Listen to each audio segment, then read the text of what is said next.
7 India టీవీకి స్వాగతం. గంటకు 180, 160 కిలోమీటర్ల వేగం నడిచే వందే మాతరం రైలు పాలకొల్లు స్టేషన్లో ఆగాలని ప్రయాణికులు రాష్ట్ర మంత్రి నిమ్మల రామనాయుడుకు విజ్ఞప్తి చేస్తున్నారు. ప్రస్తుతానికి నర్సాపురం చెన్నై మధ్య నడిచే వందే భారత్ రైలు నెంబర్లు 20678, 20677 పాలకొల్లు ఆగడం లేదు. ఇది నర్సాపురం, భీమవరం టౌన్, గుడివాడలో మాత్రమే ఆగుతుంది. కానీ పాలకొల్లు ప్రజలు తమ పట్టణాన్ని ఒక ముఖ్యమైన వ్యాపార కేంద్రం కావడంతో అక్కడ కూడా హాల్ట్ ఇవ్వాలని డిమాండ్ చేస్తున్నారు. నర్సాపురం, భీమవరం టౌన్, గుడివాడ ప్రస్తుత హాల్ట్లను కొనసాగుతున్నాయి. పాలకొల్లు కూడా ఆపాల్సింది. ఎందుకంటే చించినాడ బ్రిడ్జి మీదుగా డాక్టర్ బిఆర్ అంబేద్కర్, కోనసీమ జిల్లా నుండి కూడా చాలా మంది ప్రయాణికులు పాలకొల్లుకు వచ్చి రైలు ఎక్కుతారని ప్రజలు కోరుతున్నారు. కానీ రైలు ప్రారంభమైనప్పటి నుండి పాలకొల్లు ప్రజలు హాల్ట్ కోసం విజ్ఞప్తి చేస్తున్నారు. కానీ అధికారికంగా ఆపమని అధికారులు ఎవరు ప్రకటించలేదు.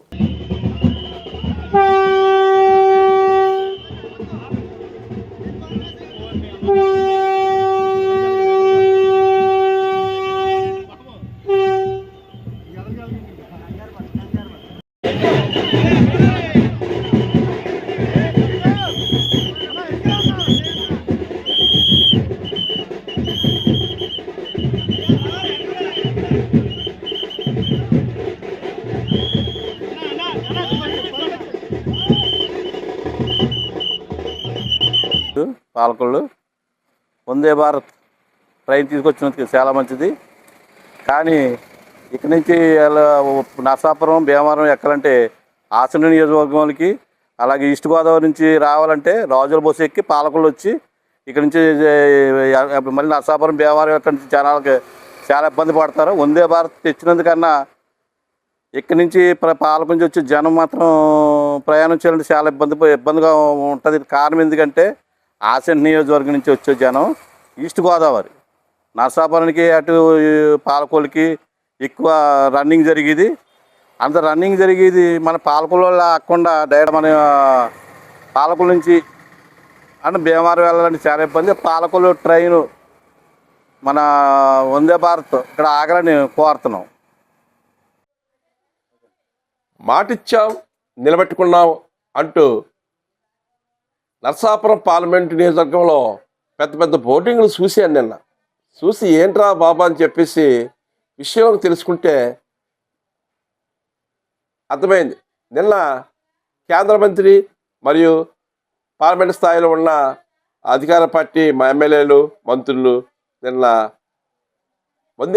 వందే భారత్ రైలును ప్రారంభించారు.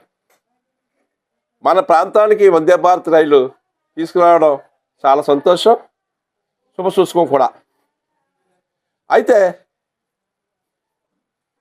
ఈ వందే భారత్ ఈ రైలు మన ప్రాంతంలో అయిన పాలకొల్లు నియోజకవర్గానికి లో ఉన్న రైల్వే స్టేషన్లో హాల్ట్ లేకపోవడం చాలా అన్యాయం. ఎందుకంటే పాలకొల్లు ప్రజలు ఎంతోమంది వ్యాపారస్తులు ఉన్నారు. పైన చెన్నై, బెంగళూరు, హైదరాబాద్, విజయవాడ వెళ్ళే ఉద్యోగాలు చేసుకునే వాళ్ళు ఎంతోమంది ఉన్నారు. అయినప్పటికీ పాలకొల్లుకి రైల్వే హాల్ట్ ఇవ్వకపోవడం చాలా అన్యాయం. ఎందుకంటే వందే భారత్ రైలు ఈ మన ప్రాంతానికి తీసుకొచ్చారని అంటున్నారే కానీ పాలకొల్లు మంచి సెంటర్ ఇది. ఎందుకంటే తూర్పుగోదావరి జిల్లా నుంచి వచ్చి అమలాపురం నుంచి, రాజోల నుంచి, మలికిపురం నుంచి ఈ పాలకొల్లుకే వస్తారు. పాలకొల్లు వచ్చే రైలు ఎక్కుతారు. అలాగే పాలకొల్లు నియోజకవర్గం పక్కనున్న ఆసన నియోజకవర్గం నుంచి కూడా ప్రజలు కూడా పాలకొల్లు వచ్చి రైలు ఎక్కుతారు. అలాంటి ఈ సెంటర్ పాయింట్లో ఉన్న ఈ రైల్వే స్టేషన్, పాలకొల్లు రైల్వే స్టేషన్లో ఈ వందే భారత్ రైలు ఆగకపోవడం చాలా అన్యాయం.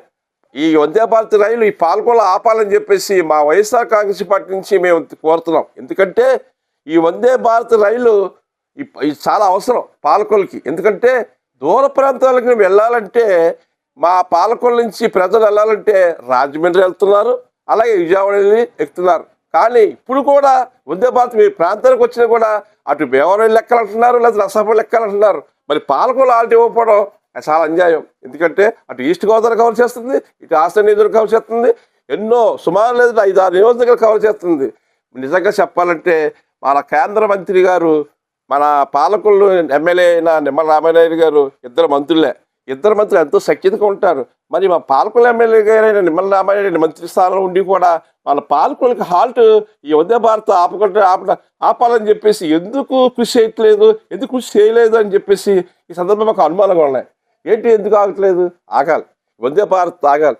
ప్రయాణికుల కోసం, ఎంతోమంది ప్రయాణికులు ఉండటం కోసం ఈ వందే భారత్ రైలు మా పాలకుల్లో ఈ హాల్ట్ ఆపాలని చెప్పేసి స్టాప్ కనీసం 10 నిమిషాలు అవ్వాలని చెప్పేసి ఈ సందర్భంగా మా వైఎస్ఆర్ కాంగ్రెస్ పార్టీ తరపున నేను ఈ విషయంగా డిమాండ్ చేస్తున్నాను.